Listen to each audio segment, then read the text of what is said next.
Friday Morning Live. I'm Zach Rasinger. Thank you very much for joining us. We're here on LinkedIn Live. We're also here on Facebook. We're here on TikTok. We're here on Instagram Live. Boom, boom, boom, all the above. This is all about how to grow your audience in commercial real estate, providing value above everything else. When you provide value, everything else follows. Of course, this is brought to you by our favorite CRE Pro Course. Get in the game. This is the CRE Pro Course is how commercial real estate agents are getting to more closings quicker, and they're learning to come from residential brokerage, getting into commercial, coming from outside commercial, and amplifying your game in commercial real estate. And one of the best ways to do that is to get active on social media. I know it is sometimes frowned upon and it's difficult for everybody, but I've got some tips and tricks, some inside baseball for you about how to grow your audience, how to make your interactions more effective, how to get in front of more people so they know what you do, why you do it, why you're the best at it, how you do it, and ultimately how you're going to help them. So this is all about how I've built a social media following. It continues to pay back in spades, and I can show you what I do. I can provide you some inside tips from some of the best out there that have grown their brand, that have benefited from it. Now, we're not talking about becoming an influencer. I will be, always have been, a great commercial real estate agent, broker, and a good community builder. And so that's what it's all about. It's all about building a positive community to help other people. I often tell people that's exactly what I do in commercial real estate, not only providing transaction help, which I believe I'm the best at, knowledge, experience, really a finite skill set, but also it's just being a community member. If you follow my LinkedIn pages, or if you're on my Facebook or Instagram or TikTok, you know that I'm providing value always. And the value that I provide is as a connector. So a lot of times in commercial real estate brokerage, there are some transactional brokers that are out there, or this may be in any field, that people are saying, okay, here's all I do. This is the small skill set that I do. I just know people in this area, and I'm just going to remain in this area. And if you need something outside of that, well, good luck, buddy. Go find it yourself. Well, I don't believe that. I believe that we are all part of a giant community, and the more subset of that community that you can provide assistance to, help them grow their business, help them expand, help them solve a problem, you are going to be coming to top of mind for them every time that there is ever a real estate transaction. So either you know somebody, you can help them, you can provide resources. That's what it's all about. The way that we're able to do that, the easiest, the best, the most efficiently, is by building a healthy community. The community is focused around the exact same thing, providing value up front. It's like Gary Vaynerchuk says, right? Jab, jab, jab, right hook. Well, you shouldn't even have to right hook. You shouldn't have to right hook.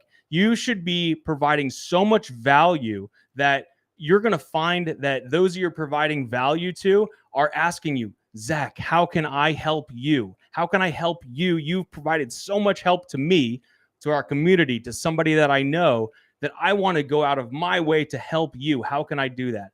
Oftentimes for me, that is in commercial brokerage. That's investment opportunities. That's, I benefit by helping others. And that's what it's all about. When I can provide value and then equally benefit from that just by being there, being part of the conversation, being the leader of a community, being seen as a leader in a community, society, in the small niches that we operate in, that I come to top of mind because I'm providing value. And one of the ways that I can do that is here on LinkedIn Live. This is an open forum. As you know, you're more than welcome to input questions, reach out, use the live stream on the below or on the side, depending on if you're on your mobile or if you're on desktop. Use the comment section to connect with other creative people that are also interested in growing their community. That's what it's all about on any platform. So I'll go through some of the best practices that I've used. Look, it's funny to me because most people have some type of a story that they say, I really would love to re-engage or engage on LinkedIn or TikTok or Facebook or Instagram. But here's the issue that I have with it.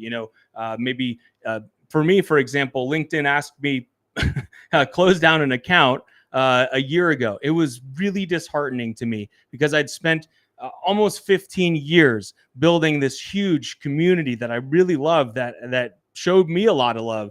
And everybody I talked to during the week says, how do you grow such a community? And I said, well, I used to have a bigger community. Well, most people have those type of stories. I used to be really big, and then this thing happened. It's happened to me on Facebook. It's happened on Instagram. It's happened on Twitter, formerly Twitter, and on LinkedIn. So just recognize that these platforms are built by and designed to foster healthy communication and contribution, and they reward those things.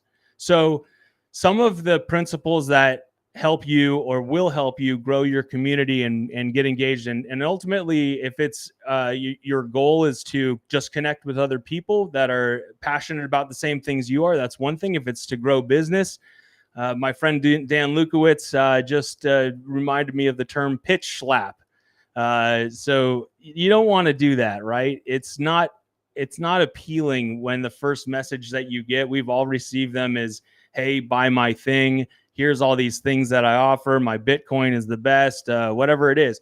So get to genuinely know your community, even if it's small. It's better to have a small community of tight members where you're able to contribute, engage, know what they do, reach out to them on a personal basis, find out how you can help them, find out how they can help you. It's more important to have a strong, healthy network, and the social platforms, they reward that. It's nice to have millions and millions of followers, but if you are not actively contributing on either content or engagement in other people's posts and contributing, they're going to bring you down in the algorithm. Now, I'm not one to game the algorithm. I know there's something behind that. I know that there's a lot of groups out there that are going to advocate for it. But personally, I think, why game the system if you can simply do the right thing and provide value up front? So if you provide value, if you help members inside of your community connect with each other, if you're doing those things, you are going to see an increase in your community. You're going to see an increase in the value that you get from it. So all of these things, that's the big part of it, is you want to be contributing to the community, first of all. And then you want to say, okay, now I've contributed some. What can I do in order to benefit? What can I do to help my community? So all of the above are where I would suggest trying to focus more of your attention, energy, your commitment to a platform. Now, I've heard it from many different angles, and those that have really big communities, really healthy communities, those that are paid influencers, and I don't think there's anything wrong with that. I don't think there's anything wrong with leveraging social media as a business channel to provide value that way, or as a friendship channel, or as a community building channel. There's a lot of different ways to approach social media. But for me personally, I believe that it's better to have authentic engagement with a small community that is also participating.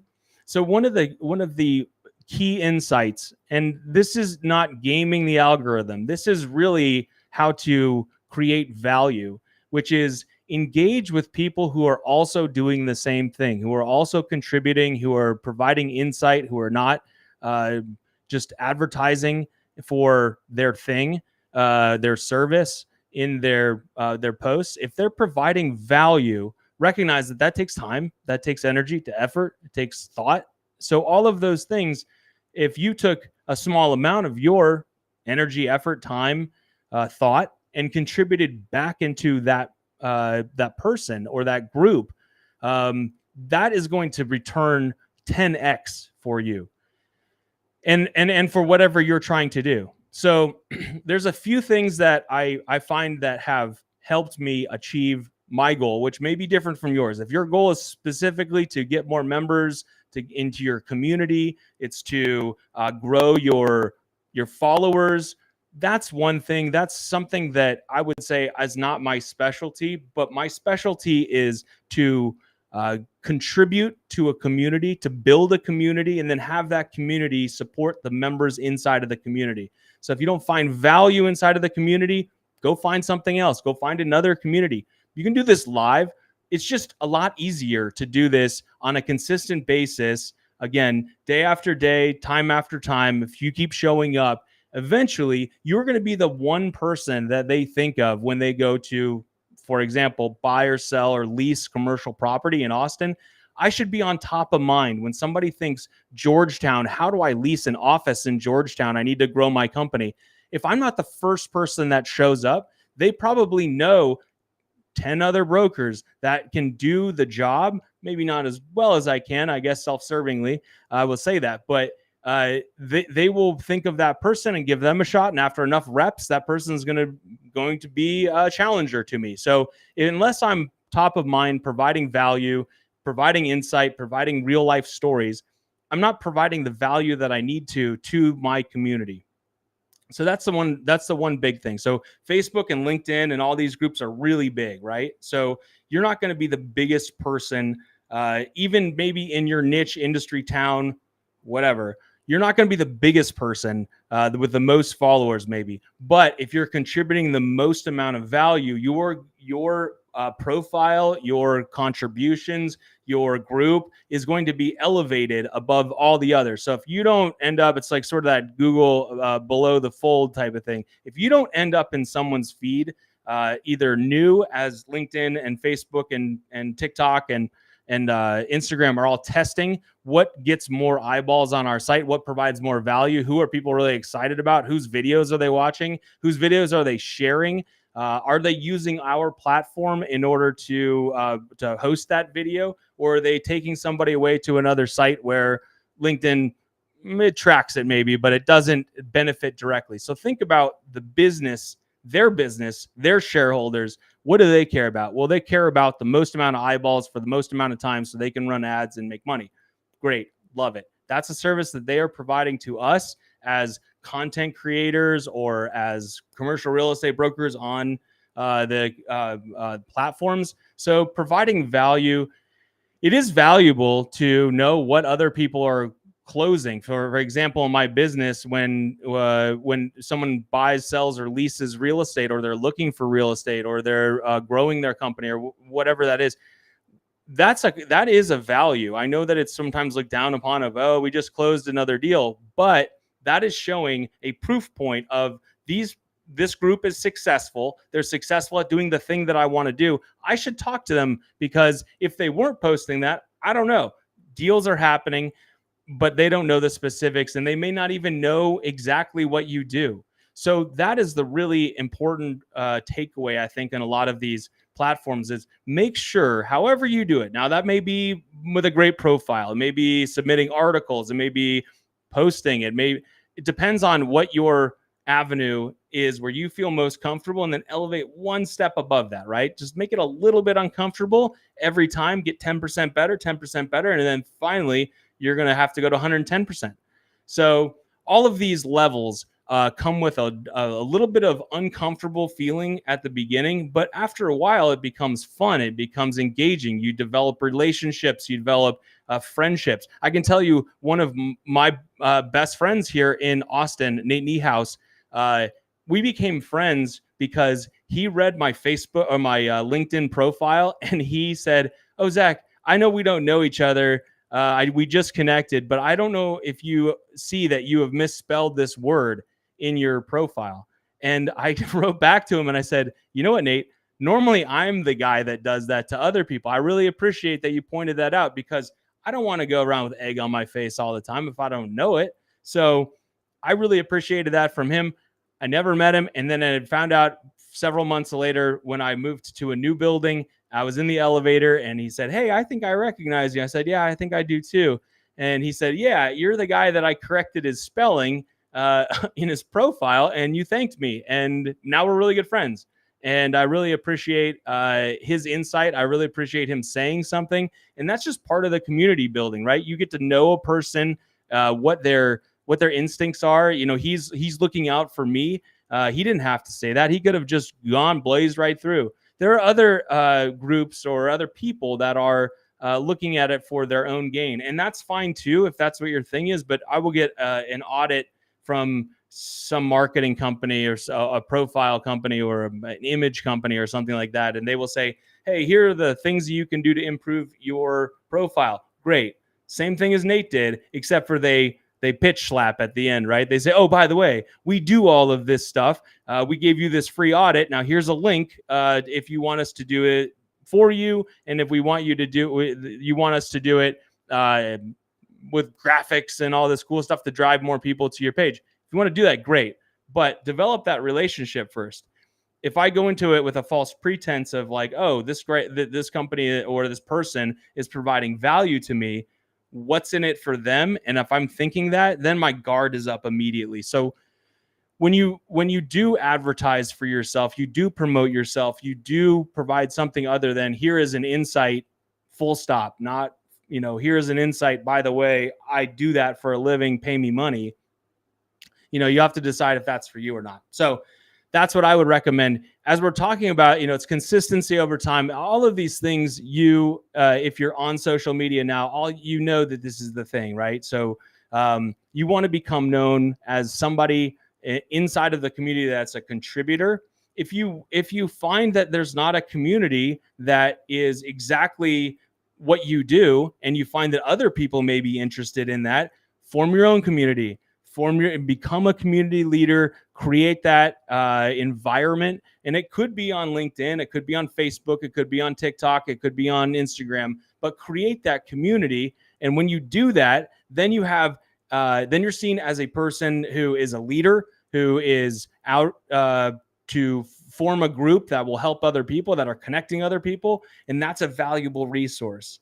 If anybody comes to me and I'm service, for example, I'm employing their service, and I say, okay, I need to take the next level. In order to complete your service, I need one other element. I need a general contractor. I need somebody to do painting or whatever it is. And they say, sorry, bud, don't know anybody who does it. Good luck. Here is all that I do. Well, that's not very valuable to me.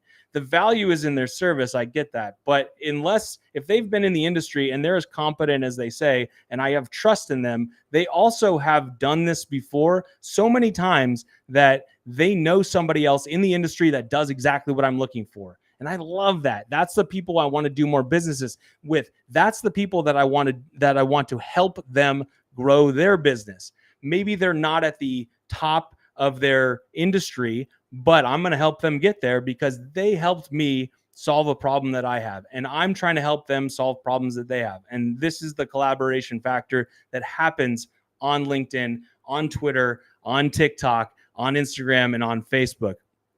So engagement is important. Absolutely. Engaging thoughtfully in other people's posts. There are features in both LinkedIn and Facebook that pose questions that are community driven and allow you to show your expertise. That's where you're trying to provide value for a specific question that's out there. It's not creating your own question. It's somebody else has thoughtfully posted their question. Same thing if you want to start that question. So if you are trying to provide a service and you're finding that there's a frequent misconception, or you're finding that there's a question that comes up that you don't either have the answer to, or you have an answer, but you're not sure if it's the best answer, create a post that asks that question, a poll, anything that's going to drive people back into the social platform, keep them on the platform, keep their eyeballs on the platform, and allow the platform to sell more advertisements. That's what it's about. You have to understand, and it took me a while to understand this, is that these are businesses, they have investors, and they have a plan. And if you don't fit into their plan, then your profile is not going to be pushed to the top. So adhere to that they recognize that their main source of revenue is data and it's advertising. So help them do that, right? Help them get more data, help them advertise more. One of the suggestions, so in my experience, out of the 4 platforms that we're talking about today, which is LinkedIn, Facebook, TikTok, and Instagram, all have very different advertising methods. I think TikTok's is the most ingenious, to be very clear, but it depends on the audience that you're looking for, and it depends on the cost. In my experience, and as I've gone through this with several different companies, I've worked on not only the branding, but also the placement of advertising and marketing. I think Facebook is the most robust, hits the most amount of people, and is the easiest to dial in on exactly who you're trying to engage with. So if you're trying to expand in a certain area, you're trying to get in front of more eyeballs, provide more value to more people, Facebook is the hands down winner. I know it's not as business friendly as LinkedIn, for example, but LinkedIn, people are going there primarily to learn about business and connect with other business people. So Facebook is a really great way to reach a very finite audience of exactly who you're trying to talk to. So remember that as you're trying to grow your audience, trying to grow your followers and connections, focus on the avatar. We call them avatars. Focus on the avatar that you're trying to appeal to, that you would like to be friends with, you would like to be connected with, you would like to engage with. Focus on that avatar and come at the posts, come at the advertisements, come at the marketing from the standpoint of the avatar. Does the avatar want to get pitched at all the time? Heck no.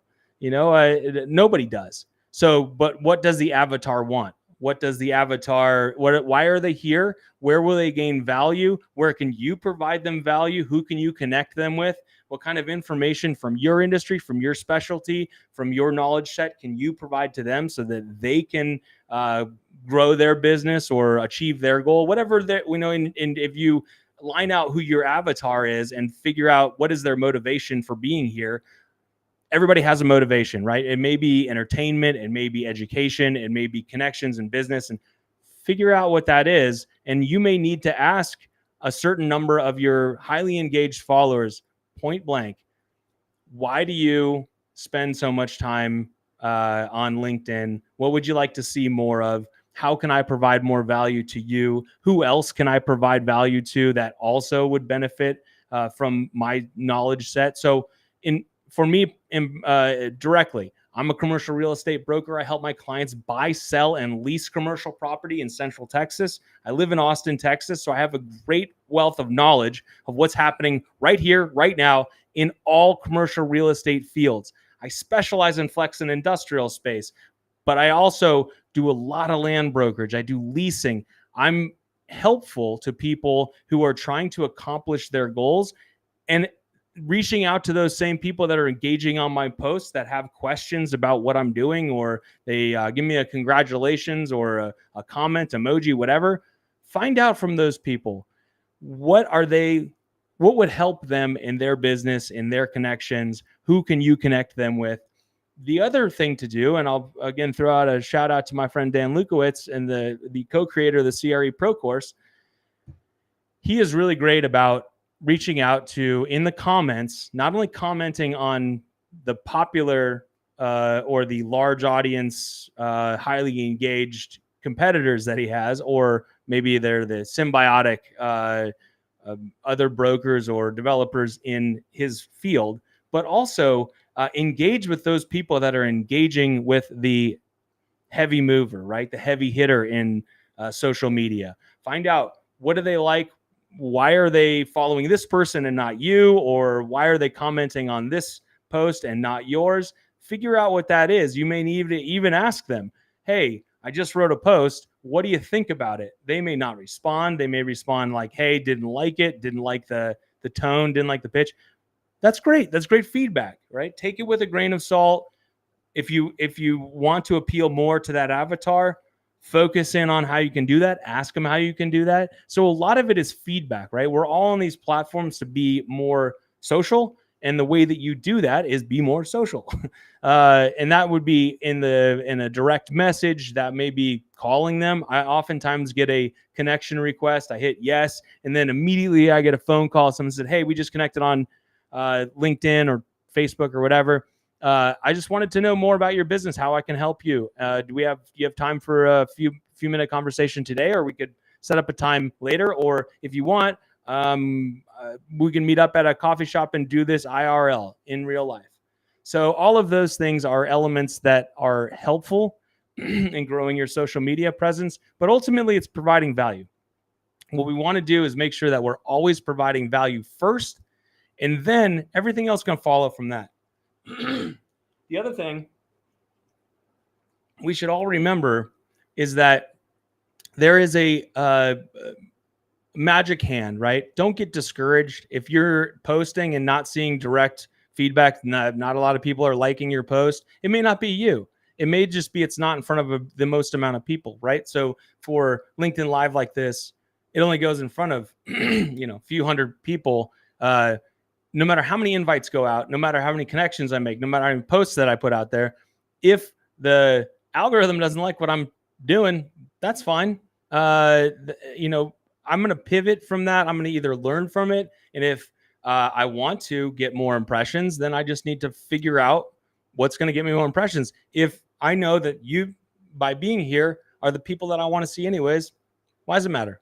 I don't need a lot of impressions. What I do need is the opportunity to provide value, to connect people, to form communities, to help deliver value to for my clients. For example, if I'm listing a property, I want to get it in front of the most amount of eyeballs so that I'm not going to force anybody to buy anything. I'm not even going to encourage them to buy something. I want them to make a decision based upon the data that I have that's out there. If I presented it in a clear fashion of the upside of this property and that skill set that by you bringing that in is going to add value and multiply the returns on that, I'm all about it.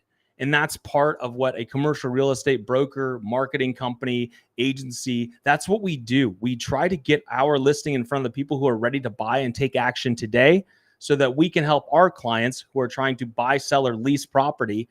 We can get them from A to B and then move on to the next thing. They already have that thing, right? The reason that they're coming to us, they're employing us, and that they're paying a commission to do so is because we have the network, we have a community, we have a group of people who are also trying to fit the other side of that order. They're trying to buy real estate, they're trying to lease their property, they're trying to fund something, for example. So all of these and the above are really where we provide value, and you can do that en masse on social media. Ultimately, I love to have in-person connections. I think there's nothing to beat that on the internet, but I do think that this is a great way to start. And it's a great way for you to provide value to a lot of people, even if it seems a little bit silly up at the start or whatever you're doing that makes it a little bit uncomfortable. Just realize everybody feels that, right? And it just takes some time to get through, to get comfortable. And there will be other things that will challenge you as well. But this is one of those things that I've learned through life is that the more you challenge yourself, the more you realize what you're capable of and what you're not. And what you're not, if you want to work on those things as skills, sometimes it comes innately, but a lot of things require some work. And it seems that it was once phrased to me that the best tennis players in the world were not the best tennis players at some point. And so they may have the skills, but they worked pretty darn hard to get there. Michael Phelps said there's nobody that has ever worked harder than I have to become a great swimmer. And I believe it. It's like an all-time great story where he did have the physical ability to do it. But if he would have not spent all those years in the pool, hours and hours and hours in the pool, he wouldn't have been the all-time leading medal winner, I believe, in all of the Olympics of all time. So I believe what he said. I think he's right. I think by having the skill and then having the putting in the work, it's just like social media. You may have a gem out there that you didn't even know that you possessed. And the only way that you uncover it is you got to keep shining that baby, right? Shining that stone. And then, woo, all of a sudden you realize it's gold. So put the hard work in, develop your community, provide value first, and you're going to have a winning formula. Again, comment below, connect with other people that have also signed up for this same event and foster that community. As always, let me know how I can help you, where I can provide value to you. And let's get together and do a deal. I'm Zach Rasinger. If you find somebody else that might enjoy this type of content or this in particular, please send it on to them. I really appreciate my community, you, and I really look forward to hopefully meeting you sometime in person. And if not in person, I'm here on the internet and I'm here for you. I'm Zach Rasinger. Talk to you soon.